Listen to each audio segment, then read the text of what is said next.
CEO of Convergent Associates Consulting, big friend and support of the library. I consider her a friend too. Barbara's consulting expertise includes law enforcement and public safety, not-for-profit organizations, media, education, and corporations. She served as the first executive director of Toward a More Perfect Union in Palm Beach County, Florida, which is a nonprofit initiative addressing the critical impact of race and ethnicity in a diverse community. Barbara's also planned and executed countywide community engagement and community dialogue projects with difficult-to-reach communities for the YWCA, Children's Home Society, and community partners of Palm Beach County, and statewide for the Florida Network of Youth and Family Services. Barbara's also presented at state and national conferences for the National Council on Crime and Delinquency, HR Florida, Florida Network of Youth and Family Services, YWCA, and the National Leukemia Lymphoma Society. She's very active up to this day with an organization locally known as Organizing Against Racism, Palm Beach County, and we're very happy to have her here lead the discussion today. Thank you for being here, Barbara. Yeah. And of course, we have Dr. Tameka Bradley-Hobbs. She's an author, commentator, educator, facilitator, and consultant with expertise in African American history, public history, and anti-racism education. She is the author of the book we'll be talking about today, Democracy Abroad, Lynching at Home, Racial Violence in Florida. It's a winner of the 2015 Florida Book Award for Florida Nonfiction and the 2016 Harry T. and Harriet B. Moore Award from the Florida Historical Society. In 2020, Dr. Hobbs founded the Social Justice Institute at Florida Memorial University. She also serves as the chair of the board of directors for the South Florida People of Color. It's a nonprofit organization based in Miami Shores, Florida, dedicated to eradicating racism through education and advocacy. Dr. Hobbs earned her undergraduate degree from Florida A&M University and her doctoral degree in United States History and Historical Administration and Public History from Florida State University. This is my first time ever being in a room in real life with Dr. Hobbs, so I'm very happy that that's going on, and thank you so much for being here again. Thank you. Take it away. We're looking forward to the conversation. Thanks so much. Thank you. Thanks. This is so funny in these days of the pandemic. You know, this will be the third time we've met. Oops. I figure everybody can hear me if my town's away. Third time we've met, but the first time in person. So this is very cool. One question that I'm going to start with today. First of all, when I saw the title of it, it gave me so many ahas. But my first question is why? What made you decide to write this book? What was your motivation? Well, thank you for the question, and thank you for being here. I agree with you. It is fantastic to be with you and meet you in person. Always great to meet my friend Chris in person. We have been Zoom friends for almost a year now with some of the online programs that we did during the pandemic, and yet another occasion to meet somebody in person for the first time that I met on Zoom. So that has happened a lot these days. But to your question, to understand the origins of this book, you would have to understand my education. And I am a native of Live Oak, Florida. Grew up in Suwannee County. After graduation, I made the decision to attend a historically black university at Florida A&M University in Tallahassee. And it was there that I took my very first African American history class. And even though I was there as a business major, it absolutely revolutionized my understanding of the world and my place in it. Because there was critical knowledge that I gained in that class that really helped to fill so many gaps in my understanding of the racialized experience and landscape that I grew up with in my home county. We did not have explicit conversations about race.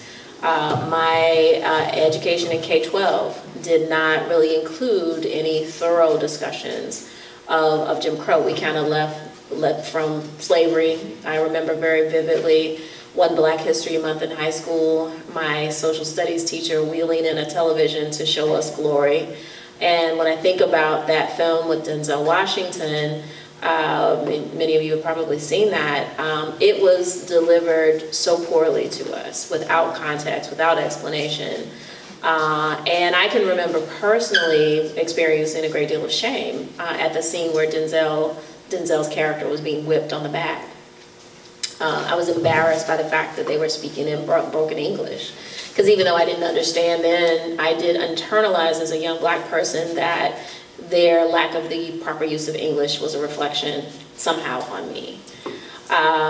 And you know, it just, even in the room, it was palpable, the different experiences that the white kids and the black kids were having.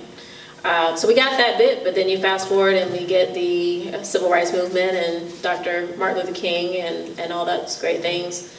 No one explained the century between those two, right? And why Martin Luther King needed to have a dream. It was also during those years that the uprising in LA to protest the lack of conviction of 4 officers who beat Rodney King took place. And I remember that also being piped into the classroom and presented as something that was wrong in the violence and destruction that was being perpetrated by the people that we were seeing on the street. But I also, even in my young mind, questioned, you know, why these officers got off, because I remember seeing that videotape as well. So I fast forward the next year to Florida A&M, and it was taking that class that really helped me to understand those things. And I offer all of that, and I want to come back to this when we deal with what's happening right now in our state legislature, the importance of having frank and honest conversations about our racial history, the fact that there is legislation actively being considered right now that would prevent the types of things that I was able to learn is definitely moving in the wrong direction. So I'm so grateful for that experience. I ended up changing my major to history. I was just so, you know, thrilled. Also on the campus of Florida A&M, there was the Black Archives, founded by Dr. James Eaton. And as I began to kind of seek out what I could do with a history degree, I ended up working as an intern there, and so that only deepened my appreciation. Fast forward another year, I took a class with one of the legendary historians at FAMU, Dr. Theodore Hemingway, and his approach to pedagogy was one that was very interesting. He never got tired of impressing upon us how little we knew about everything in the world. And we were talking about the Jim Crow era, and we began to talk about lynching, and he turned to me and said, "I bet you don't know they lynched a boy in Live Oak." And you know, I was dumbstruck. Never heard it. A little incredulous, because of course it's a small town with just a few things going on, and I'm sure if something as terrible and dramatic as that had taken place, I would know about it. But the next break that I got, I remember going home and talking to my grandfather, and you know, sharing with him what I'd learned. And I was like, "Granddaddy, they said they lynched a boy here." And again, we never really had many explicit conversations about race and racism, even though it, you know, characterizes so much around us.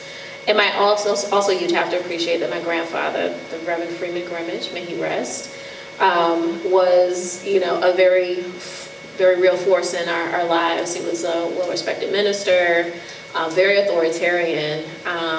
But when I asked him about that, he changed. I describe it in my introduction as a shrinking, because he would have been a contemporary of Willie James Howard, the boy who was forced to jump to his death in the depths of the Swanee River in 1944. And he said to me, after a few moments of silence, he was like, "Yes, I remember when that happened." He said, "There was a time when I was a boy, if I was walking to town and I crossed paths with a white girl, I would turn around and come home." Basically what he was telling me, to avoid the suspicion that anything had happened or transpired between himself and a white girl, he would just completely abandon whatever plans he had to go home. And so that actually was the beginning of what became this book, because Dr. Hemingway began to ask me on my trips back home to interview folks in the community and ask them about this lynching. He was interested in it for his own research. I didn't know that I was actually becoming an oral historian in doing this work. And so fast forward a few more years when I decided to pursue my doctoral degree at Florida State University, and I was looking for a topic, this one came back to me. And it was because of what I learned about the lynching of Willie James Howard and several other lynchings that had taken place in that same region during the time period that the United States was involved in fighting World War II. It became the genesis of my PhD dissertation and ultimately the manuscript. What year was the lynching of this man? Willie James Howard was lynched in 1944. He was a 15-year-old boy, and as the story goes, what I learned from people who were all around me, I interviewed my 7th grade science teacher, who was one of his classmates. I interviewed the grandmother of one of my dear friends who lived right across the street from the church where I grew up. I interviewed Ms. Corrine Dunbar, who was a first cousin to Willie James Howard. I grew up with her in my church. Never knew about any of this, but the stories that they told me about Willie James was that he was a beloved member of the community, that he was jovial, had a round face, and always was singing. He had apparently a delightful singing voice and always had a song on his lips. So he had, I think, the fortune, as it was considered at that point in time, to be asked to work in the Five and Dime store in downtown Live Oak, which was a big deal because it was an inside job, as opposed to picking cotton or picking watermelons or in the tobacco fields, which were the jobs that were typically available to young African American boys. But it was while he was working there that he crossed paths with Cynthia Goff, who was a white girl about his age, attended the local high school, of course, not the same school as Willie James Howard because of segregation. But during the Christmas season, it is alleged that Willie James Howard gave her a Christmas card, along with all the other employees, and that she took great offense to receiving the card from him.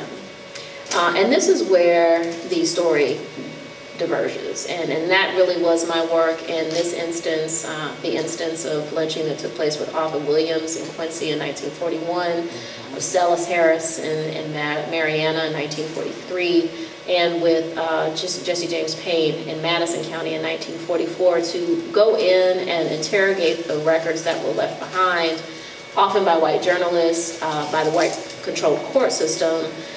But I took those and also put them into conversation with the recollections of African Americans, people who were there. And there were very different interpretations of what happened most often. And in the case of Willie James Howard, you see two narratives. The one that's left behind in the written record is that Willie James Howard wrote Cynthia Goff a love note. The only thing that's left is a typewritten transcription of that letter. I questioned deeply. But in it, he professes his affection for Cynthia Goff. He says that he wishes that they were in a northern state so that perhaps they could act on their affection. And he closes this alleged letter with a little ditty that says, I love your name, I love your voice, and for a sweetheart, you are my choice. And that, of course, is what is alleged to have precipitated his murder. And again, I want us to all appreciate this is a 15-year-old boy expressing a crush on a white girl. But in the minds of the white community at that point in time, he made a violation of racial etiquette by stepping across his color line. And there are many people who would have supported that that was a justification for his murder. What I learned from the African Americans who I interviewed was that because he loved to sing, he was singing a song at work. And Ms. Fillmore was very specific. She said that the title of that song was, If This Isn't Love, It Will Have to Do Until Then, is what she told me. But that Cynthia liked the song so much that she asked Willie James Howard to write down the lyrics to that song. And that it was those written lyrics that her father discovered and caused him to call up two of his friends to go out to the home of Lula and James Howard to kidnap Willie James at gunpoint from his mother. to take his father, also at gunpoint, from his job, and to ride out to the banks of the Swanee River, where they forced Willie James Howard to jump to his death in front of his father, who was helpless to intervene. So, yeah, it was very difficult work, but the thing that I am most proud of, I'd say it's two things. Number one, that an authoritative account of these murders will remain in record and in circulation, that these men were murdered without benefit of justice, without really any justification. But besides that, I'm very proud of the work that I've done to record the memories, the recollections of the people who were affected, the family members in some cases, the members of the community, to also allow their perspectives to be captured for time's sake. That's fabulous. You know, I like when you say 1940s, what strikes me is I was born in 1952. You know, so we would think we're talking about the dark ages, and we're not. You know, this is yesterday. Yeah. So what struck me when I picked up your book to read it, the first thing that struck me was the introduction. Because in the introduction you talk about Ray Golden in Belgrade, 2003. And I know that case intimately. I was running, as Chris mentioned, I ran an organization here called Forum of Perfect Union, and they called us because the black and white community was so divided at the end of that case, that I went out there to visit for the first time with the head of our Anti-Defamation League. And I'll never forget sitting in the police chief's office, feeling like I'd been transported back to the heat of the night, watching the video of Mr. Golden being taken down from the tree. And for those of you who may not know, just very briefly, he was dating a white police officer's daughter, and their reasoning for finding him, they found for suicide in the court, and they said that he was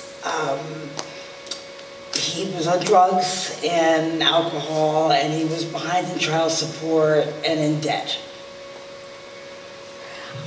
Can't imagine that's the reason for suicide. And what also always struck me was that he hanged him, if in fact it was suicide, it would have meant he hanged himself in his grandmother's front yard. I don't know a young African-American man that would be that disrespectful to his family. And as I mentioned to you earlier, I visited the tree, and it was just so impossible. So it was interesting to me that while the book was about lynchings in the 40s, you started with 2003. And that was a deliberate choice, because what I argue then, and has continued to prove true, is that while lynching as a specific type of practice that we understand it to be during the height of the period between the 1880s and roughly the 1950s, has gone away in terms of its propensity, the legacy of lynching, the legacy of anti-black violence, and of a specific form, and our willingness as a society to tolerate it does persist. Bless you. Beyond that, I also think that it's really important to lift up the suspiciousness, the cynicism that exists within the black community when it comes to issues like this. And to be more blatant about it, when we talk about distrust of law enforcement, and distrust of courts and legal systems. Part of the reason why in that situation, and this is 2003 with Ray Golden and Belgrade, after this happens, and I'm several steps away from your real live experience on the ground. I thought it was intriguing that we met and you had been there. So I really would, you talked a little bit more, if there may be some more that you can share about that. But what I was reading confirmed so much of what I knew to be true as echoes of lynching, that this happens, Just like in the case of Willie James Howard, African Americans believe that there's something terrible that has happened and he's been murdered, lynched, and that the white community in the court system, in their analysis, has concluded that he died, as you said, by suicide. And that there is this chasm in understanding of contemporary situations. But it's all really undergirded by this painful history that we have not yet fully dealt with together. African Americans are keenly aware of lynching violence and what it has meant. Even if they don't know the specifics around these instances, and that's part of what I write about, there is the legend that exists. I talked to Sam Beasley, who was another African-American man. He's since passed away since we've talked, who grew up in Live Oak. He may have been a generation behind Willie James Howard. But what he shared with me is that Willie James Howard's lynching became a cautionary tale for African-American boys who lived there. That it was something that was carried forward in the lore and the legacy of the Black community. That if you were not careful, as my grandfather said, even crossing paths with a white female could be enough to cause your murder. Sam Beasley said that when they constructed the public pool in Live Oak, that young Black men as a practice would not pass by the pool because they didn't want to be accused of craning their heads to look at, and be accused of looking at white girls in their swimsuits. But so you get the sense that it continues to echo on. And what we see in 2003 and 2004 with the family, you know, of Ray Golden mobilizing, bringing Martin Luther King III and the Southern Christian Leadership Conference into the situation, going up to their conferences, getting the media involved. They're even described when they had the coroner's inquest. All the white people sat on one side, all the Black people sat on another side. But for me, as a literary device and trying to bring my writing about the 1940s forward and really to demonstrate how these things are still very much with us, the Ray Golden case really made sense to me. And I can read a bit of what I wrote just to share a little bit. I start here by talking about the judge in the case, Harold Cohen. Many people, Judge Cohen included, were shocked by the radical differences in opinion that seemed to divide the community along racial lines. Any person familiar with the history of race relations in the United States, however, would not have been surprised. Golden's death brought to the surface the historic mistrust that still exists in the hearts and minds of many African Americans in Florida. Stories of lynching and racial violence have been passed down through generations in Black families, becoming part of communal lore. At their core, they serve as warnings against unseen dangers. Despite progress in places like Belle Glade and other rural areas throughout the South, there were certain things that white people still would not accept from Black people. A Black man dating a white woman was one of those things.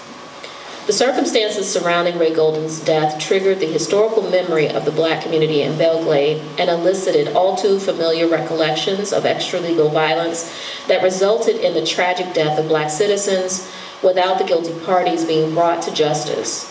For Blacks in Belle Glade, Golden's death had all the markers of a lynching, and many could not be convinced that he died any other way. Despite the physical evidence and the innuendos, the situation in Belle Glade illustrated a deep and painful truth. While lynching is no longer a prominent part of American life in the way that it once was, the legacy of suspicion, distrust, and an inherent lack of faith in the legal and judicial systems remains embedded in the collective consciousness of the city's African American population.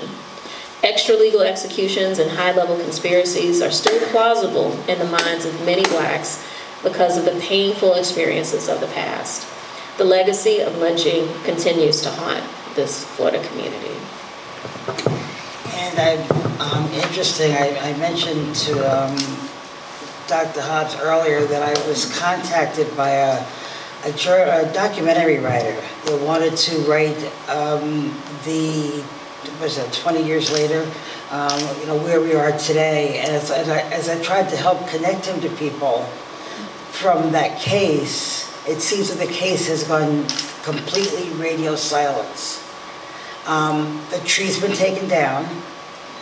And I'll have to also just briefly mention that I said I went to visit the tree. As you wrote, it had rained the night before. The tree was slippery. The young man had drugs and alcohol in his system. The tree was one that went up and then out in both directions. And we were to believe that on a wet tree, high or stoned, he was able to shimmy up and shimmy all the way out to the end and configure a bed sheet into a noose, which I can't imagine. That can't be easy. There was no box on the ground, no milk crate, no nothing that would have assisted him in this. So how did that happen? The trees were taken down, the family has sold the house, and there is nobody from that case that's willing to talk to anybody today. You know, how did that happen? How did everybody get hushed? We will never know. But that just is so amazing to me that it just completely is nothing. Yeah. And I write about that. Test. Okay. 2 clicks up. I write about that in the conclusion to my book because there's another really good book. Her name, of course, is going to fly out of my head right now, but she also was raised in Live Oak, and she wrote a book about another infamous incident that took place there, and that is, of course, the murder of Doc Adams by a black woman, Ruby McCullum, in 1952. There's a documentary about it that is pretty popular. It's called You Belong to Me. I think it's available on Netflix. I had the privilege of serving as a narrator and commentator for that documentary. But in her book, I found it so interesting that being from Live Oak, in these 2 cases, the lynching of Willie James Howard and the shooting death of Doc Adams by Ruby McCullum, that there is absolute silence. Had been for many years. People are now much more willing to talk about these things. And that silence deserves interrogation and understanding. Because in that silence, African Americans have been forced, in so many cases, to bear the burden of racial injustice and systemic racism on our own. And silence also, though, is a form of power. If you can squelch or stop discussion about things, your ability to do that is a power. And on the reverse side of that, you are disempowering people to speak truth to their experiences. And so part of what I have been so excited about as a historian of lynching over the last few years is the activity of Brian Stevenson and the Equal Justice Initiative with the opening of these 2 fabulous locations. If you haven't been, I greatly encourage you to go. One is the Legacy Museum, which explores the history of chattel slavery through mass incarceration here in the United States as a continuing theme. And then as a complement to that, they've also opened the National Memorial for Peace and Justice, which I know in our talk that we've each had a chance to visit. It was so profound for me, the visit to the memorial, because in writing about lynching, you know, you approach it from a very analytical standpoint. I want to get my research right. Have I transcribed and properly documented all of my interviews? You know, the sentence structure, the storytelling. And yes, it is difficult. I can talk about some of the difficult moments I've had in the research. But visiting that memorial took my breath away. And I was overcome with grief. Because while I write about floor lynchings, you are able to see in the pillars that are a part of this quite large memorial, one for every county in the United States where a lynching took place. And these pillars are hanging from the ceiling, and it's, you know, a great stroke of architecture and demonstration, because it mimics what a body would look like hanging. And so many of these victims were hung. Others were shot, others were burned and tortured in other places, but we connect with the hanging. But as I wound my way of this brutality, and then even further to understand that so few people understand that. We as Americans have a much clearer understanding of the Holocaust that happened in Europe, not here, across an ocean, than we do of the massacre of African Americans here in this country. And part of that has been our refusal to acknowledge and face facts. And I think that what has happened, not only with the establishment of that museum, but the conversations that it has started and sparked all across our region, are really the work.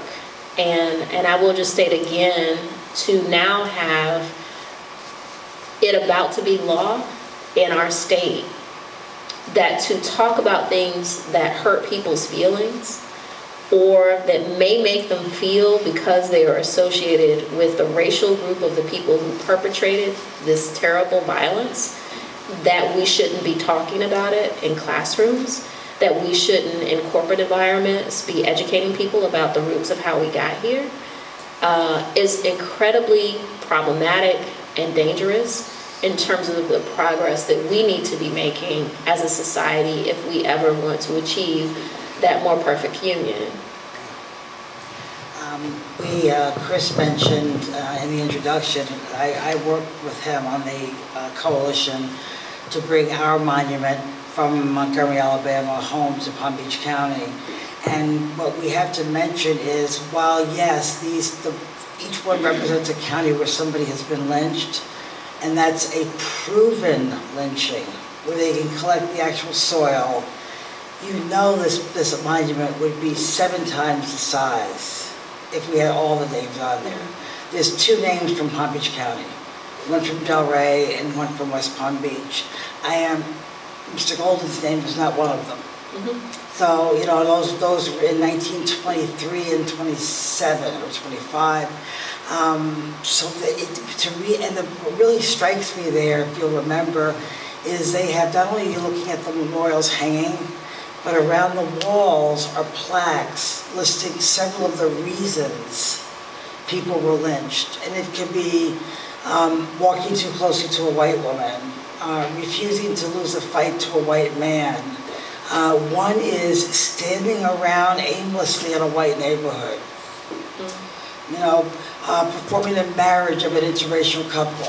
Can we stop there? Wandering around aimlessly in a white neighborhood? Because isn't that the justification that George McMichaels, Travis McMichaels, and William Bryant gave for pursuing and shooting in cold blood in broad daylight Ahmaud Arbery? And when I talk about, you know, there is a difference. I think for me, when I think about the terror, you know, you talked about Brian Stevenson's use of racial terror lynching, and that's something that we should talk about to really understand, because it was not just about the violence against those people. You should understand lynching as a tool of social control by the white people in the community against African Americans, because the message is it can happen to you at any time.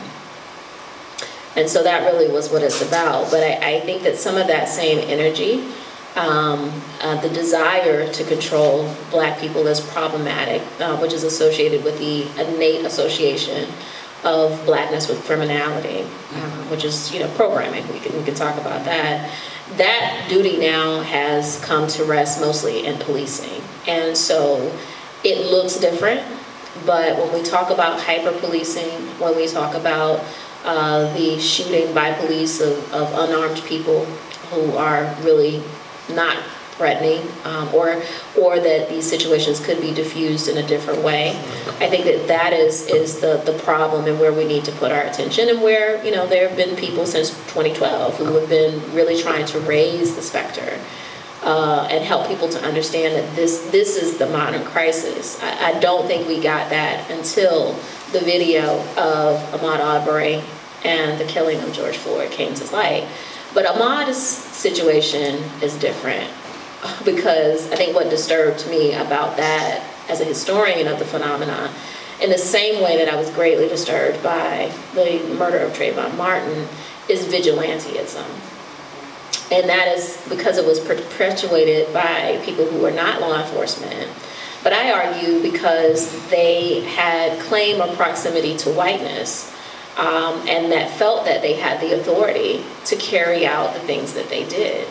And, you know, fully in both cases, and were proved right in some ways in both cases, that they would be protected by the law. Because we all know that George Zimmerman was able to use Florida's Stand Your Ground law, which also came from ALEC, just like the legislation that's being considered in Florida today has come from ALEC. That empowered him to be able to walk away. It was the assumption that the McMichaels and Mr. Bryant used that would allow them to walk away, and that they might have been able to walk away because of the conspiring of the state attorney, I believe, in that case, who's now under investigation herself for trying to help cover up or lessen it, and she's not the only one. Those are the issues, even though we got a verdict that is much more satisfactory in my mind that these men are now been sentenced to prison. You have to understand that it was an accident that we got the evidence. William Bryant released the video of the shooting of Ahmaud Arbery because he thought it would vindicate his friends, that they did nothing wrong. Of course, we know it had the opposite effect. And so the other mantra now of people who are supporting the Ahmaud Arbery family is that understanding that these men were convicted not because the prosecutor saw the video, but because the public saw the video. And it was the resulting public outcry that caused that. I would also argue that it was the resulting public outcry that resulted in historic protest. Our nation has never seen protests of the scope and scale in every state in the union that we saw in 2020. But it took that to get justice for George Floyd. I say that we saw some of the spillover in the verdict and the death of Ahmaud Arbery, but we must all understand that that's not sustainable. If it takes a march of that scale every time, it's not going to happen. What does that mean then for us? It means that we have to do the work as citizens. If we are really committed to true justice, finally, in this country, we have to begin to pay attention to the reasons that our system breaks down the way that it does. And it's multi-layered. It begins with us. We have to have an understanding of our racialized past to inform the decisions that we're making, especially as it concerns law enforcement, criminal prosecution today, if we ever want to be able to put systems in place that are fair for everyone, really and truly fair for everyone. At the risk of taking us into another direction, my grandmother Pearl used to tell me all the time that if we don't know our past, we're destined to repeat it. Mm-hmm. And when we look at this discussion about vigilantism, it takes me back to the original law enforcement officers that were freed indentured slaves or indentured servants that had guns and that were given the authority to go out and hunt down slaves and bring them back. So when you think about what happened that day, you know, I was recently, friends of mine just built a new home, and we were going into the foundation of it before it was done. And we're walking around, it's their home, and there's some appliances are there, some are not, and I just started laughing at one point, and of course it wasn't funny, it was an insane laughter, because I said, you know what, we're doing what Ahmaud Arbery did that day, and so what at your house? You know, if somebody saw us that day, you know, what if? I want to take you back to the book a little bit. Gadsden County. I'm very familiar with Gadsden County because I did a lot of work in Tallahassee for the Department of Juvenile Justice.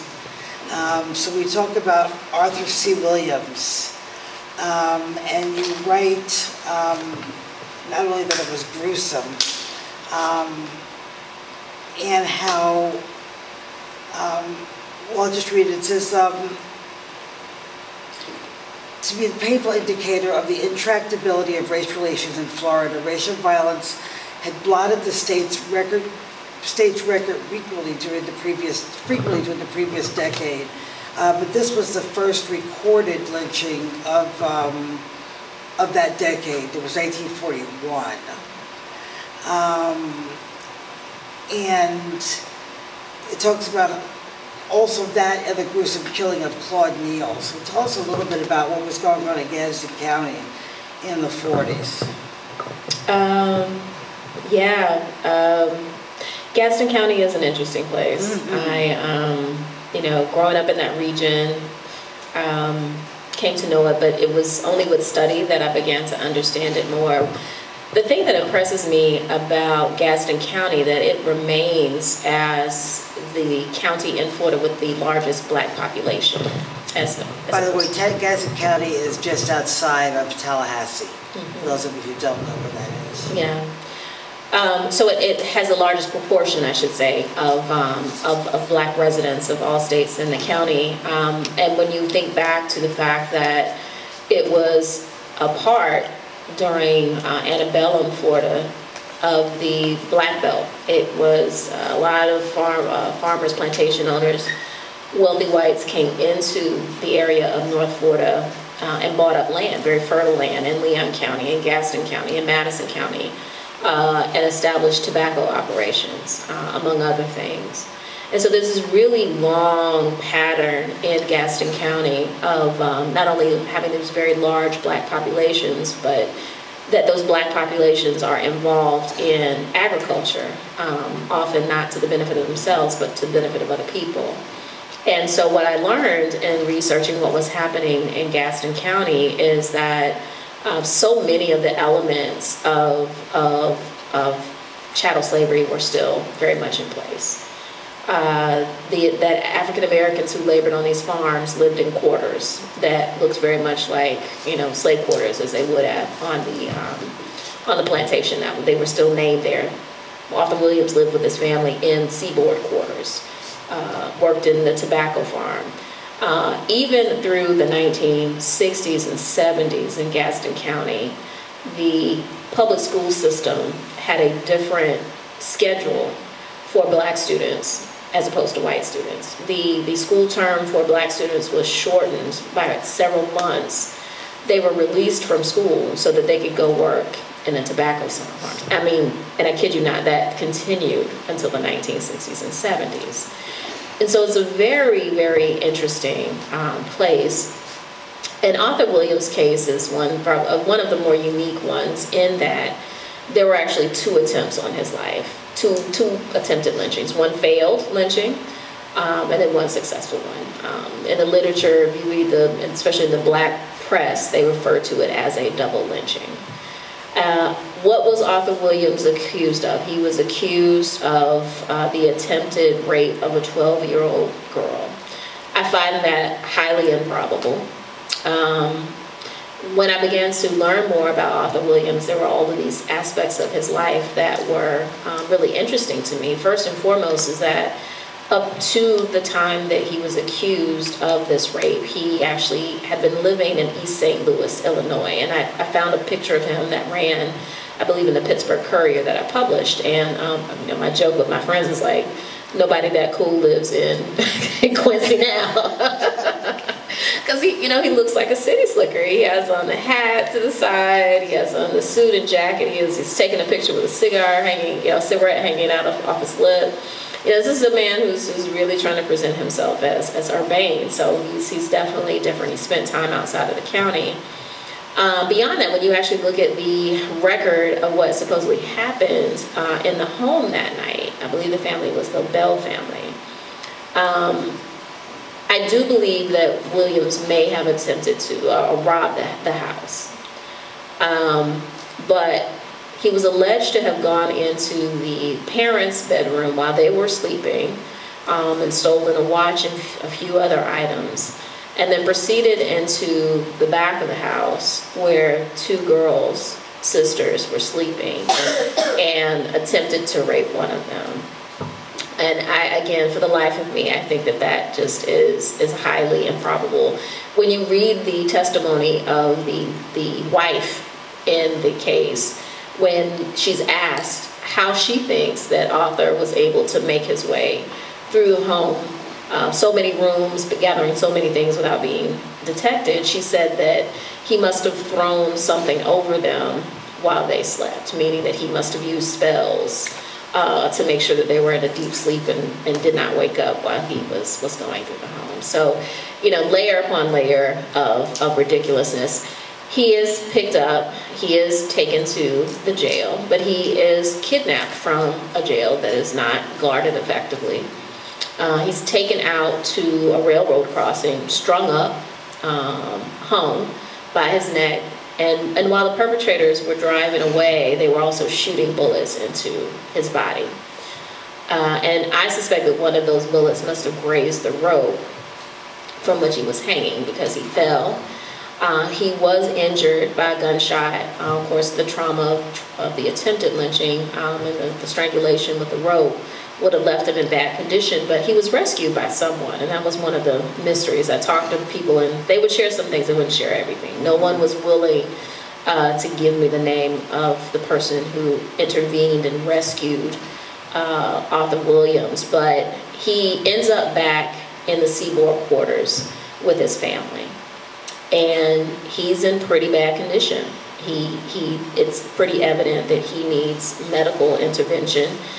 Because of segregation, there was no local hospital that would see him. The closest one existed at Florida A&M College. Then it would have taken a trip to Tallahassee for him to get medical care. But he asked them not to, because he said that the sheriff had been involved in the first attempt on his life.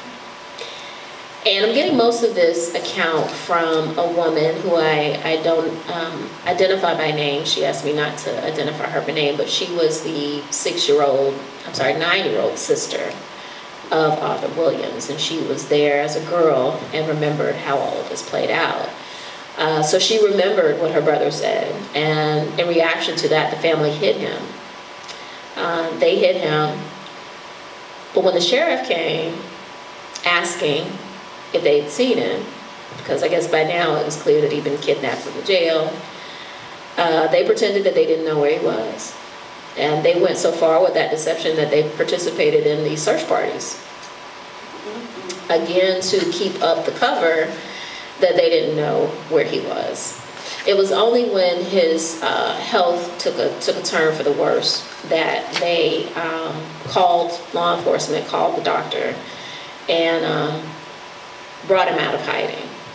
And somebody on that scene had to have been coordinated with the folks who would eventually take Arthur Williams' life, because instead of taking, first of all, you had to know what was happening, know that he'd survived the first lynching attempt. Second of all, you would have known the route, the indirect route that the black funeral home director was taking, because, you know, back in the days before there were ambulances, people used hearse, and so the local black funeral director was brought in and given specific directions to take the back roads to Tallahassee. But it was on that trip that they were intercepted, and Arthur Williams was removed and shot to death by buckshot on the road. And so I think there are tough moments I talked about. One of those moments was that interview with the sister, who was in her 70s then, living in Nevada. And she talked to me about being 9 years old. She talked to me about Arthur being her favorite brother. She had two other brothers, I believe, a set of twins, and their father who lived in the home. She told me about witnessing a white man who drove up with her favorite brother's murdered body on the back of it and depositing it on her mother's front porch. And the words that he said to her mother, she told me that the man said, "Here, Hattie, here's your son," before he got back in his truck and drove off. It was difficult to hear that. It was difficult then to hear her talk about the trauma that became a part of her life. This lynching, as I said before, was not just about Arthur. It completely exploded the Williams family unit. Her mother, Hattie Williams, was devastated and wanted nothing to do with living in Quincy. Her father, however, didn't want to leave. So they did eventually, I think they left and went to East St. Louis, I think where Hattie's sister was living. That may have been where Arthur had been visiting. And the family went out, but the father didn't want to stay, so they came back. And Ann Flipper is the name I use in the book. She talked about being on that bus, driving away from her father and her brothers, and at one of the stops, trying to run away. She tried to run away and make her way back to Quincy to be with her family. She talked about the depressive state, is the term that we would use today, that her mother was in as they moved around. She never again lived in the same home with her father and her brothers. And for years, she told me that she harbored such anger at white people for what again she associated with white people was the murder of her family and the murder of her brother and the destruction of her family. That had taken her many years to work through that. And so, yeah, it was hard to think about the impact of those things. You mentioned Willie James Howard earlier, and I said I did a lot of work in Tallahassee, so I was drove back and forth so many times. I'm picturing that green sign that said the Swanee River with the lyrics on it. Yeah, like, oh, how cute. But when you talk about him, you compare it to Emmett Till. Mm-hmm. And I just, in the last few weeks, watched the most recent, about the Mothers of the Movement, Women of the Movement, I think it was. And I just watched that. It just brought the whole Emmett Till thing, back to me. Just a little bit more on, because we talk about, when I read that, he was forced to jump into the Swanee River, and his crime was overstepping the bounds and taboos of Southern culture by passing a note to a white girl with whom he was acquainted. And, we often think that, people always tell me Florida's not really the South. And that's because we live in South Florida, this little peninsula that is Southern Florida. But when you start getting into the Southern Georgia, Southern Alabama, of that part of the state, it's completely different. So what were you thinking when you wrote about him, comparing him to the really innocent, naive Emmett Till? Sure. So that's a good segue, because you give me the opportunity to bring up a couple of things. Everybody knows the name of Emmett Till. Mm-hmm. But Willie James Howard was murdered, lynched 11 years before that. Similarly, many of us are familiar with the name of Medgar Evers. But Harry T. Moore, a native of Suwannee County, a graduate of Florida Memorial College, was killed, assassinated by the KKK many years before him. I think that, as we're talking about history and difficulties and who to talk about, every Floridian needs a lesson in the life and legacy of Harry Tyson Moore. He's one of the most phenomenal civil rights leaders that we have produced in this state. And he had a real role to play in the investigation, and attempts at justice in the aftermath of the lynching of Willie James Howard. Harry T. Moore had been a classmate of Lula Howard. And at that time, he was, I believe, serving as he was working with NAACP. He eventually would become the first president of the Florida chapter. What is it? It's a conglomeration. I always blank on the name of the Florida conference, I think, of the NAACP. But part of what Harry T. Moore does, and he's an educator, he's a voting rights activist, he sues for teacher equalization, the equalization of teacher pay for black teachers in Brevard County, but he also is an anti-lynching activist, and in nearly every case that I write about, there are letters that remain in the governor's collections from Harry T. Moore. There are letters to the presidents, the Department of Justice that he wrote, just, you know, in a plea for someone to come and intervene. And it's because of Harry T. Moore that the Howard family is able to leave Suwannee County, but that they're able to document what happened to them.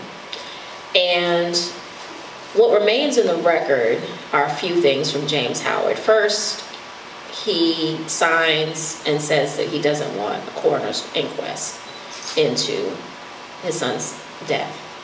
He was forced to do that by the white men who perpetrated the murder in the first place. Who was one of the men was Phil Goff. Phil Goff was the father of Cynthia Goff, who I mentioned earlier. He was a former Florida senator.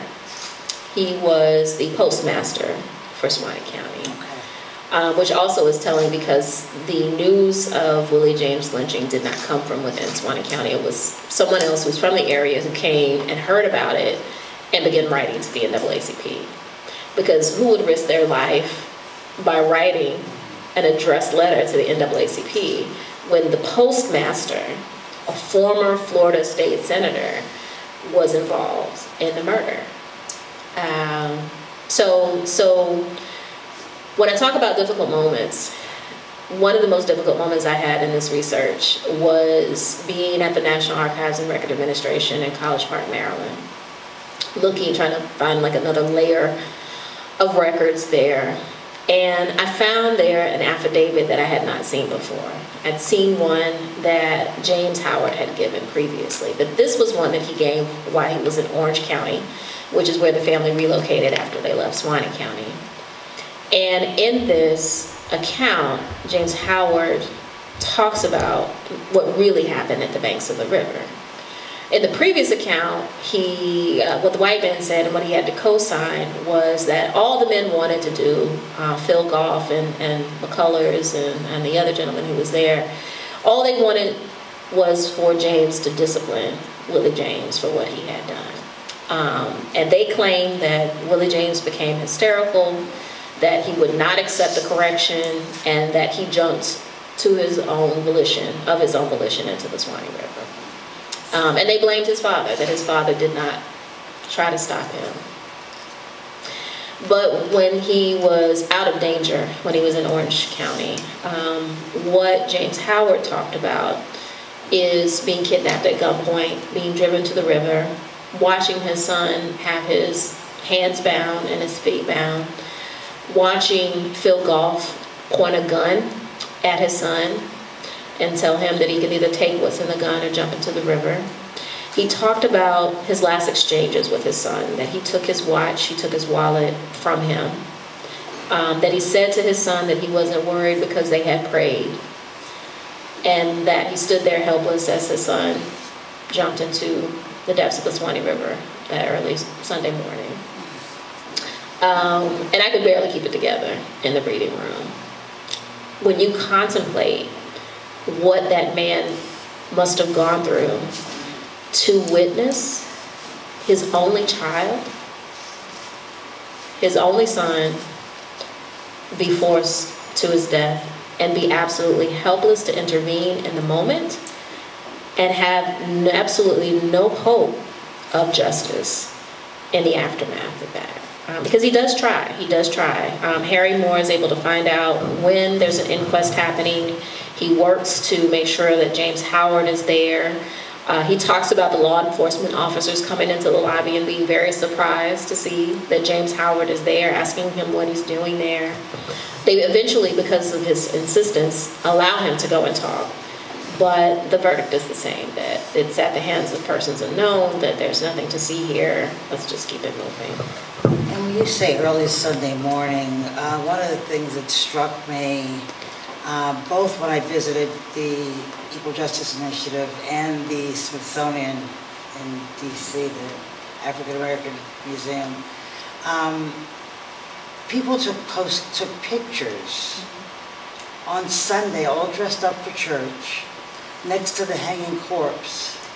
And they turned those pictures into postcards and sent them around the country to their friends. Look what we did on Sunday. Yeah,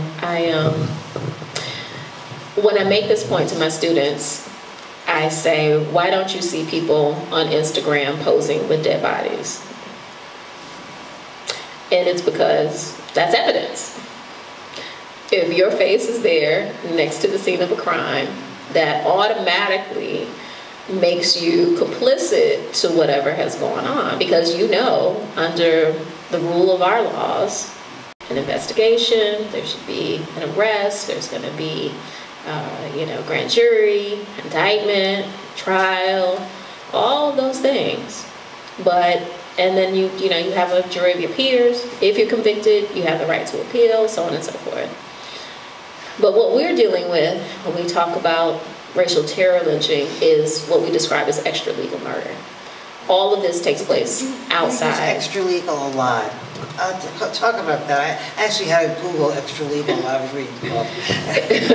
So it's a little jargony, right, within folks who write about lynching, but it's just that prefix extra means outside, extralegal, outside of the law. That instead of going through the system that I just described, in the case of the men that I write about and so many other lynching victims, it takes place completely outside. But in a nation of laws, how does something like that happen? We're talking about murder, which is the ultimate crime. And this leads to a very important and fundamental part of American society that we still grapple with. And that is, first and foremost, our feelings about Black people and Black life. Does it have value or does it not? And if the majority of people can agree that certain lives don't have as much value, then they can make a collective decision that it does not deserve investigation. It does not deserve justice. And that's what we see and what really fuels the lynchings that take place during the height of the lynching period. And I would argue, as a part of that continuing legacy that we see even playing out today, that so many of us can witness video of unarmed Black people being killed by police officers, and also witness lots and lots of video of white people acting in very similar ways, but not being killed, but not hold law enforcement officers accountable for what they're doing, because they can claim that I was in fear for my life, which is taps deep into our subconscious, because collectively, but through the images and the stories that we are all told about Blackness, some of us, all of us, at some level, believe that Black people are dangerous and criminal. And if you believe that, and you put that on a scale against what a law enforcement officer is going to say, there's a very clear choice that's going to be made there. But I give another analogy. If there was a situation where people were going into hospitals and getting a very basic treatment and being killed by something that was a part of nursing practice, and there began to be a question, a call for some deeper investigation, like, hey, what's really going on here? Because this is something that really should not be resulting in death or injury, but we're seeing this real uptick of death. Would you then expect to see nurses rallying with signs in front of hospitals that says "Nurse Lives Matter"? That there's nothing to see you, how dare you interrogate what we're doing? We are the authority here. We're telling you that we're doing everything that we're supposed to do. These people that died, maybe they had pre-existing conditions. Maybe there's something else going on with them, but there's no accountability here. Would we accept that in that scenario? No. Why do we accept that from our law enforcement community? Why are we preventing the basic collection and accumulation of data around shootings based on police, so that we can actually study and get to a factual understanding of the matters that are taking place? So, you have to, again, I'm one, and Chris mentioned in my bio that I'm now board chair. I've been a curriculum designer and facilitator for the South Florida People of Color. And it's been really interesting for me. We have that similarity in our background of doing this anti-racist education in the community. Never thought in a million years that I'd be doing this type of work, but what I have found continually is that I can't help to build the society that I want, because so few people understand how our contemporary society became so weighted with racial injustice and racial disparity and social inequality. And so historians have a very real role to play in helping people to get to the truth, the facts. Nothing that we're talking about is disputable. There are maybe some wiggle room around some historical facts as a practice both in science and in social science. Whenever you're confronted with new information, sometimes interpretations do change, but there is a standard by which we operate and which we conduct this. And so being able to present those facts is very important. And I have found room after room when I'm talking to people and sharing with them the stories of these lynchings, again, far too few people have any idea. But I would argue if you did have more of an idea, you would understand the Black Lives Matter movement a whole lot more. Black Lives Matter is just the latest framework for a struggle that dates back 400 years. Ever since Black people came here and this racialized legal structure was constructed around them, we have been working to raise this issue, and it's something that is very important for our survival and for us to achieve the things that we talk about in our government. I want to go back to one other point. When you talked about Florida's exceptionalism, you gave me an opportunity that I didn't take. And I think it's really important to disabuse people of that, and I usually kind of lead with that in the talks that I give. Because like you say, people think, that Florida's not Southern. We're not Georgia. We're not Alabama. We're not Mississippi. These are all the places that you think of when you think of locations with some of the worst incidents of racial violence. And it's because of the marketing job that's been done with tourism and the palm trees and the beaches. I'm from North Florida, so when people I say to people I'm from Florida, that's what they think about. I'm like, no, I'm from the part of Florida that looks like Georgia. No, it's different. It's a big place. And Disney and everything else, but the reality is, statistically, when we break down lynching, and this is true if you go and take a look at the beautiful, terrible, slick, interactive map that EJI's on their lynching research. Also before that, researchers Tony and Beck did the same thing. But when you break that down by the likelihood that Black people had of being lynched in various states, Florida is always at the top. We didn't have quantifiably the most number of lynchings, but when you look at the rate of lynchings in terms of the population of Black folks that live in that state, African Americans in Florida had the highest likelihood of being lynched of any group of people in the United States. Wow. That's absolutely stunning to hear.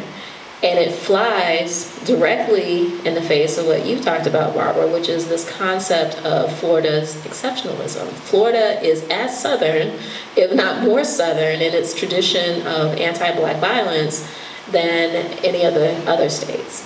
And that begs another question, kind of coming back to this idea of terror and lynching. What was life like for Black people in Florida living under the threat of this type of violence? And in my research, in doing this oral history, even though I'm generations removed from it, I had a chance to see it. I talk about my grandfather shrinking in front of me, but really what I was seeing is a memory of being terrorized. I think about Sam Beasley. That's what he was talking about, was the terrorism and the fear of death. When people refused to talk to me, even in the early 2000s and late 90s. When people warned me that I needed to get out of Quincy, actually, that was the only place that somebody was like, hey, you may not want to keep traveling these back roads and asking these questions. That's the legacy of terror. I have vivid memories, and when I talk about the people of Belgrade not being willing to talk about Ray Golden anymore, not only is the conversation erased, the record is erased because that police department doesn't exist anymore. There's no such thing as the Belgrade Police. They're now the Belgrade Sheriff's Department. So where are the records for the Belgrade Police Department? Somebody asked me recently where that video might be, the one that I watched. No idea. And so I have got vivid, not so pleasant memories about being followed when I was out there working at night, because I was out there doing these workshops, and we all did them as co-facilitators, so I was very intentional. My co-facilitator was a white male West Palm Beach police officer, and he drove. So I stopped driving by myself out there a while ago. One more question before I turn it over. I know people want to ask questions, and I really hate to like relinquish the opportunity because I just love this. But one more thing, we did a panel discussion the other day as we lead up to this. If anybody's interested, by the way, in knowing more about this attempt that we're doing it, bringing the EJI lynching monument back to Palm Beach County. The website is pbcremembrance.org or com, Chris? So we're going to have some business cards back here with everything. Oh, you got them already? I did, yeah. Good for you. I haven't gotten mine yet. Yeah, so you can actually see what we're doing. Well, we had a wonderful panel discussion the other day and on Zoom, and somebody asked the question, does racial terror lynching exist in 2022? And somebody on our committee jumped to say, no, no, no, we're talking about it now, but it doesn't exist anymore. And I had to disagree. So if somebody were to ask you that question, how would you answer it? I would go back to what I said just a bit ago about the translation. It's hard. I mean, from Trayvon, which was really kind of a waking up point for me here recently, I would watch these things happen and the news and the reports about them, and you don't want to abuse the terminology by calling everything a lynching, you know, because it's not. Yes. Right. But what slowly began to occur to me is that there was this change over time, and that some of the same elements that were a part of lynching, in that you had to have a dead body, in that that murder had to be carried out in service to a perceived justice, race, or tradition, that it needed to have you know, 2 or more perpetrators. The role, you know, you don't see spectacle lynchings with thousands of people as you did in this case of Claude Neal here in Florida. The actors are different. And I think the actors that our society has empowered to do this work are police officers. Maintaining racial boundaries that are not now red-lined communities on one side of the track. It's kind of neighborhood by neighborhood. And it's when you look at someone and say that you don't belong here. It's hyper-policing of some areas where we believe that there is more crime. It's policing that excludes and keeps people who we believe shouldn't be in a neighborhood out of a certain neighborhood. It looks different than it used to. And the ultimate offense that has replaced lynching is, I believe, the unjustifiable shooting of unarmed people by police officers, when de-escalation with other forms of intervention are clearly a part of that. And so I think it is something that we definitely need to be talking about. But I also reference Carol Anderson, who is another one of my favorite kind of activist historians. She has several books, but one of the ones that we use in our work with South Florida people of color is one entitled White Rage, The Truth Behind America's Racial Turmoil or something like that. But in it, she talks about a couple of things. Her main premise is that she's inspired to write the book and the aftermath of what we see happening in Baltimore with Freddie Gray and Mike Brown, and there are these uprisings that take place, and there's burning and looting. And she's watching in the white press as everybody's talking about the looters. And what she comes up with is that you're writing about the smoke and not about the fire. And what she follows as a historian is that at nearly every turn since emancipation, anytime that there is significant progress by Black Americans, there is almost an equal and opposite reaction that she terms white rage, the title of the book. And she makes some very important distinctions.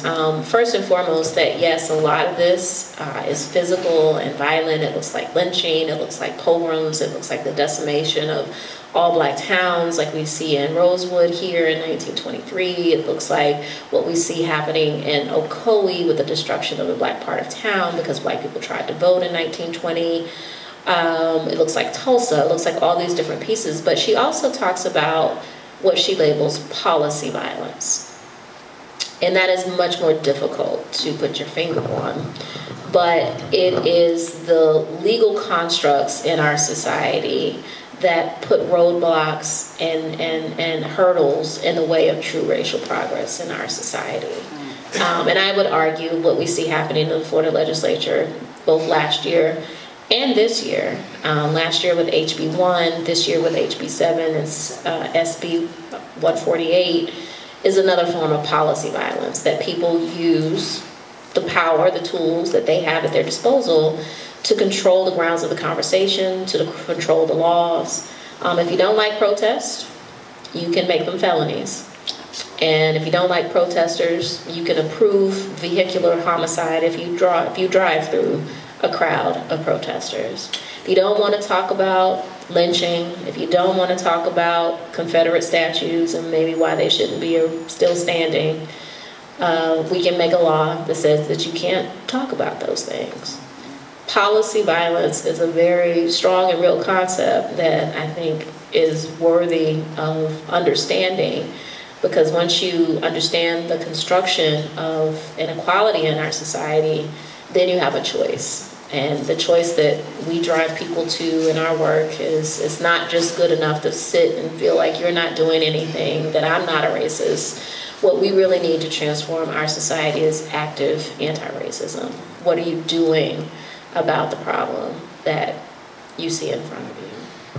And last year's anti-protest law now would be accompanied by the anti-ability to videotape anything that's happening. Because that will be a crime. Yeah. Well, and you know, again, these things are equal and opposite. That law is an equal and opposite reaction to the young woman who made the videotape of George Floyd having his neck kneeled on for 11 minutes. That set our country on fire. They don't want that anymore. Those protests, historic, never seen it before in our country. We don't want to see those anymore, so now we have HB 1 in Florida. So, anybody, questions for Dr. Hobbs? I think I saw his hand in the back first, and then... I do have a mic here. Oh, you have one, okay, good. You talked about the HB1. So you gave us a whole bunch of information. And I think that as an educator, we have a responsibility to do that, especially to our young generations. Because, you know, you got forerunners out there that want to change the legislation, and we need to change it. How is this HB going to change the situation? I mentioned HB1. HB1 was the anti-protest law, Last year. which was last year, and it passed. The governor signed it into law. Now, I will address that by pointing out, I don't know how many of you remember, but this was much closer to my traffic pattern on my way to work. When the news came out last year about what was happening in Cuba, and there was all the supporters, that, you know, SOS Cuba, and when they shut down in protest with walkers, the Palmetto Parkway, 826. They got arrested. No, they got police escorts. So one group of people protest, and there's one reaction. But when a group of Cuban supporters take to the street and block a major artery in South Florida, tangled, you know, it was after my exit, so it didn't impact me directly. But when I heard it, I was like, Palmetto? Cut it off. Do you think that there were arrests? It's a felony now. The governor said so. There was not that. So how do we explain the unequal application of the law? extra, again, same thing happening, murder happening, protests happening that's now illegal, but none of the stuff that we said we wanted to do happened. But to bring it forward to the bills that are under contemplation this year, HB 7 and Senate bill is 148. I believe they both fly under the name of individual freedom. But they were a part of two sets of bills. There were a total of 4 of them. The one set called individual freedom, the other set called racial and gender discrimination. But what they're basically laying out is that it will prevent in K-20 education, which impacts higher education, like universities where I teach, and in public schools, as well as in corporations, that if you give lessons that say that any one group of people is better than another group of people, that one group did something to hurt another group, that you do something that makes somebody feel guilty because they are white, if you make, or because they are male, that all of these things will now be against the law. But it also is a little schizophrenic because it says that, we don't intend these laws to prevent the teaching of slavery and Jim Crow, which is also supposed to be mandated by a law that was enacted, statute that was enacted back in 1994, I believe, that eventually established the Florida Task Force for African American History. Of the 67 counties in Florida, only 8 of them are in exemplary compliance with the teaching of African American history. That's a conversation for another day. I used to sit on the task force, so that data hasn't changed since I was a member. So I am greatly concerned, and what we've already seen, number one, at last count, this type of legislation is being proposed and considered by at least 11 states throughout the country. It has already passed in Alabama.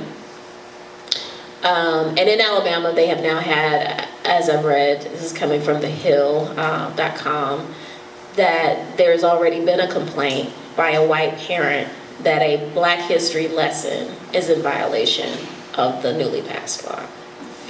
And I've been kind of trying to ring the bell. South Florida People of Color, we have a little campaign going on to try to raise awareness, get people to call their legislators, because I predict that once these laws are in place, you're going to see a whole lot more of that.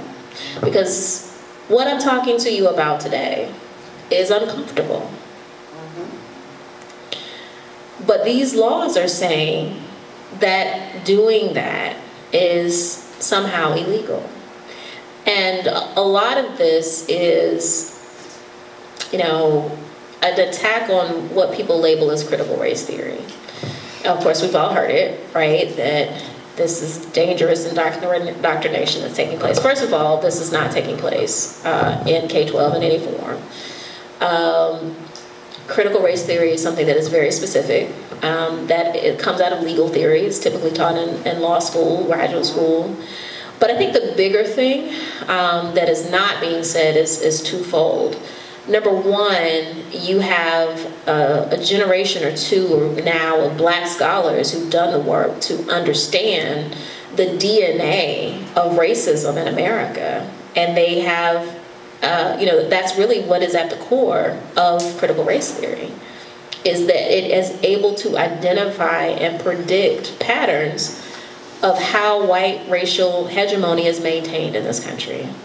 The irony is that critical race theory predicted that HB 7 and Senate Bill 148 would exist, because that is how whiteness operates, is to protect itself. It uses the tools at its disposal, and because of our Republican majority, almost super majority here in the state of Florida, it's, if they want it, they can get it passed. So that's number one. Number two, what's happening is that this mislabeling of critical race theory, because people don't understand it, is being attached to the teaching of any Black history.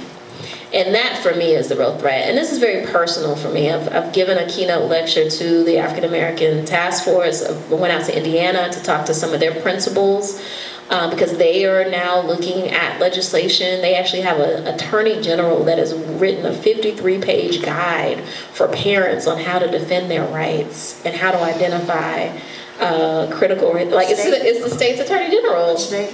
Indiana. But You know, I do this because, as I shared in my story, my life as a person of color was revolutionized by learning what I didn't know. And part of it was not just that I was so excited to learn about Ida B. Wells and Harriet Tubman and Angela Davis and W.E.B. Du Bois, and that, you know, there were all this beautiful history of these intelligent black people who've been, you know, so articulate and so forceful and so brave and try to fight against these systems. The other part of that is, as a 19-year-old, I was pretty mad that somebody thought that I didn't need to know this stuff. And I did. I did. I mean, you talk about the way that we understand ourselves, and you know, we try to make these things in the distant past. My brother and I are the first generation in my family to never attend segregated schools. It's not some black and white photo from the 1950s. Because of massive resistance throughout the South and here in the state of Florida, my parents did not integrate their schools until 1971 when they were in high school. They attended, for the majority of their education, segregated high schools. What did that mean for their life chances?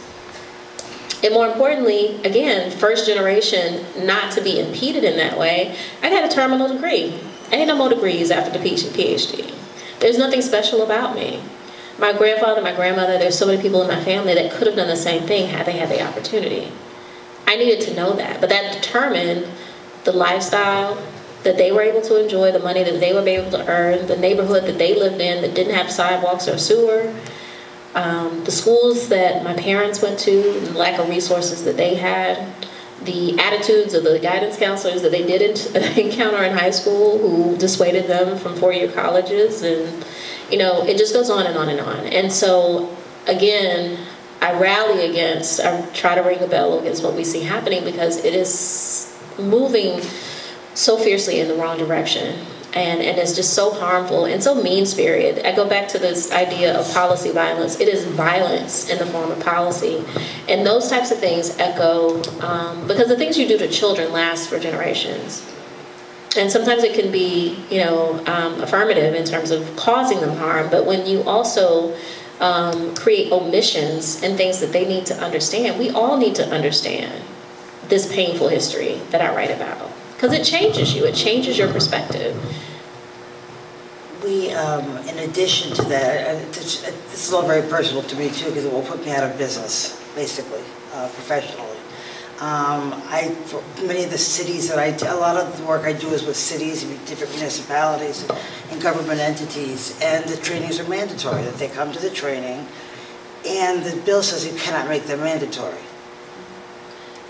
So what that can do is to take any municipality that says, oh no, we can't do it, which means these people will not get this education. Mm-hmm. And it's so important for them to get it in the workplace that it just frightens me that they won't get it.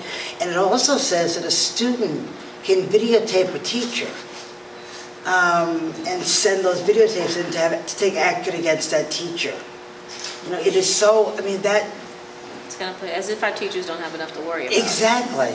And I mean, we're sitting in a library right now, and one of the questions I asked the library staff this morning or this afternoon was, is it affecting you yet? Because I talked to a librarian in Palm Beach the other day that says they're trying to ban one of the books that she has in her library. I never thought as an adult I would hear the word banning books. Yeah. You know, that comes from something in the far distant past, I would think. But it doesn't. So I love that word, policy violence. I'd never heard that. I'm adding that to my... A couple of questions in the back. I don't know. I've been keeping people for a very long time. Sorry. Hi, Dr. Hobbs. Thank you so much for your presentation today. It was very good. My question actually is about lynching as a federal crime. That law wasn't passed until 2018. It was proposed by black senators in 2018. It still has not passed. It still has not passed. Okay, because like I've seen stuff on C-SPAN and I thought I was like in a time warp where I was like, why are they arguing against this bill? I don't know why is there an argument against this bill? I guess that's my question. So I can remember getting calls about this like back in 2018, and it's so disheartening. What good is a law being passed nearly a century after the height of the phenomenon that it's named after? It's one of these symbolic gestures that we sometimes get caught up in that really have no meaning and no real impact, and it's hard. It's the only thing I can say to it is that if you want to understand how difficult it is to do these things, look at what we're doing right now. You know, how hard is it for us to tell the truth about what happened and to actually muster the courage to do something about it? If it takes a century for you to say that you shouldn't kidnap people out of jail without the benefit of law and string them up by trees, you have a much deeper problem. And the fact that there's still people who are arguing against, you know, this type of thing. And it even goes back to some of the, it's an important piece of analysis right now, right, as we talk about this discussion with Joe Manchin and will he help the Democrats do away with the filibuster? The history of the filibuster is why we don't have an anti-lynching law, why we couldn't get one when it was being proposed in the 1920s and the 1930s and the 1940s, is because of the filibuster. It has, and not only when it came to trying to pass legislation that would defend against criminalized lynching, but so many other laws that would be beneficial to Black people and minorities. The filibuster has been used as a weapon to silence critics and to stymie real progress. And so I think that that is also something that we should be talking about. If you have a racialized understanding of American history, it gives you a different perspective, and there definitely is a racialized history to the use of the filibuster, and the failure to pass anti-lynching legislation is one of them. Yes, sir? Yeah, I'm Robert Krasner, and Doctor, your speech and program was excellent. Thank you. By the way, we talked on the phone. We talked on the phone, and I think you might remember me. I wanted to attend one of your lectures in November. The fellow was talking about voting rights. And you know, I'm not a political person, but I'm doing research right now. I give lectures, I don't charge money, but I'm going to be presenting a program on Harry Truman and the desegregation of the United States Armed Forces. But I want to say something, and I'm going to be going up to the Harry Moore Museum in Venice, because I got to visit my brother in Daytona Beach. So I got a plan. The museum opens at 8:30. I'll spend 2 hours there and still scratch the surface. But I want to say something, because I've said to myself, what was President Roosevelt doing at the time of this lynching? Everybody knew about it. Harry Truman had a home in Key West, Florida. They knew. But what's interesting is that I don't have the dates. And as a matter of fact, I was reading his biography by McCullough. Harry Truman signed an executive order banning lynching. So I'm not going to say it ended, but it slowed it down. So there can always be some force of executive action to make people think. You see what I'm saying? But were you aware of this action that Harry Truman took? I think it was in 1948. Okay. But he risked his re-election to president. His popularity was an all-time low. And being a history teacher, studying the 48 convention, the Democratic Party split. You know, people remember their politics. And they passed a strong civil rights policy, and they were risking election, but he still did it. Yeah. So I think, even with the teaching, there is always going to be some moral safety gadget in our society. You see, I visited these museums. Can you talk more about that? What do you mean a moral safety gadget? I'll tell you what it means. People can say, I don't understand. Maybe I don't. But we're human beings. And visiting these museums all over the country, seeing pictures that I want to talk about from everybody, people are going to realize that some of these things just aren't right. Yeah. And I think between you and me, there's a lot of silliness. It's all about politics, dirty deals, voters, and they'll pay a price for it. But I think the majority of people in the long run, will have some conscience, you know, that this isn't right. It has to slow down. I wish. Yeah. Well, it's got to, at least make them aware, hopefully. Well. We all have our own opinions. Wonderful dream. But I wouldn't like it done to me. I would say I have more than opinion. I think if you understand the scope of the battle for civil rights for African Americans over many centuries. I lived through that. I'm 74 years old. I mean, I remember when the bill was trying to be passed and everything and the dirty deals that were cut. Yeah, well, it's not, you know, it hasn't been enough. I mean, people, and I applaud the work that you're doing and your research and your intentionality. In visiting. I wish more people had that, but not enough people have. And frankly, as the mother of 2 African American sons, I can't depend on people's moral compass to protect my children. History has taught us that that is not a very safe proposition for people of color here. And I hear you talk about dirty deals and penalties. I will tell you that in this case, this whole brouhaha that is a straw man, that is false around the teaching of CRT is benefiting Republicans. They they're pretty brilliant at creating fear and fear-mongering in order to rally their voters, and they win. They do the opposite of being punished. They win, they're empowered, and they get more power and more resources to do the thing that they do. On the other hand, there are people that suffer, and I'm very interested in that. But to go back to your point about Truman, that kind of is beyond some of what I write about. I kind of come to an end in like 1966. Yeah, but it was lynching. I'd like to respond to what you've said. Yeah, but what was the lynching and how hard, and I think I read a figure they tried maybe 200 times to get legislation passed. You know, when this filibuster bill, they just couldn't do nothing. You know, but at least he, you know, did take a stand on the issue, which I think you might find interesting in, you know, your research. Yeah, I was trying to share some of what I know about that, if you would give me the opportunity to respond to you. Okay, thank you. What I was going to say about Harry Truman is that in terms of what I write about, it's a little bit beyond the scope, but I'm very clear about his positions. Not only with desegregating the military, but in the commission, the Civil Rights Commission that he put together in their publication and what they found. And yes, the executive order may have been passed, but it wouldn't, number one, is coming after the real end of the mass numbers of lynchings take place. And again, falls to me as one of these symbolic pieces of legislation that he was attempting to put in place.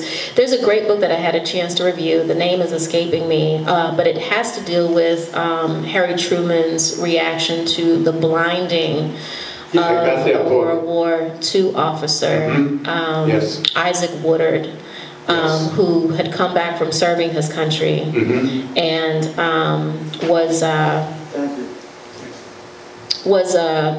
making his way by bus through South Carolina, and had strong words with the bus driver, and the police officer was called, and that police officer intentionally, using the butt end of his baton, blinded this black serviceman in uniform in both of his eyes. And the author talks about how in learning about this, Harry Truman is deeply moved, and I believe it definitely sparked some of the things that you are talking about, but yes. By the way, there is, and maybe one more question. There is a rally, can I say that in here?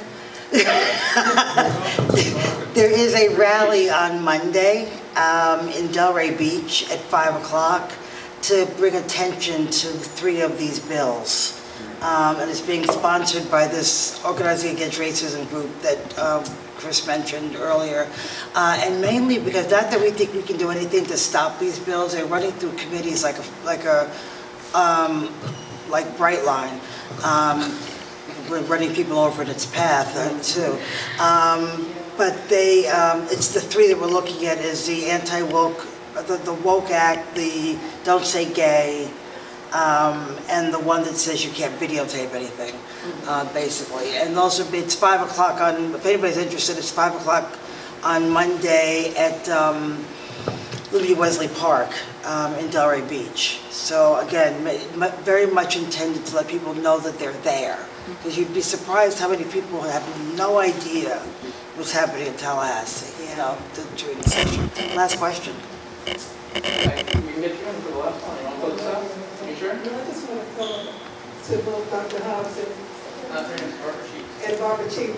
You gave, I think I stand up so you can hear, you both gave very inspiring information to us, and I just hope that everybody here take it back to their neighborhoods and community to see that we can make change, and the most important thing is the vote. Even the Republicans, Democrats, or whatever.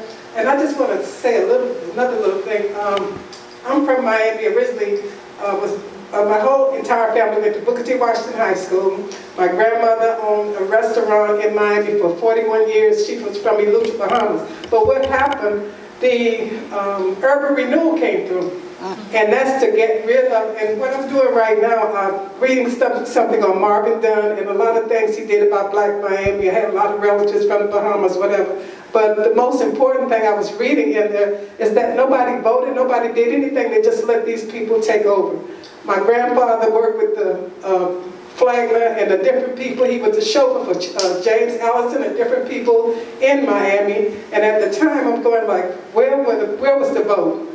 You know, where was the vote? But right now, since we know we can vote, and I'm just so overwhelmed with the information Dr. Hobbs and you, Dr. Bob, you gave such good information, and I want to thank both of you so much.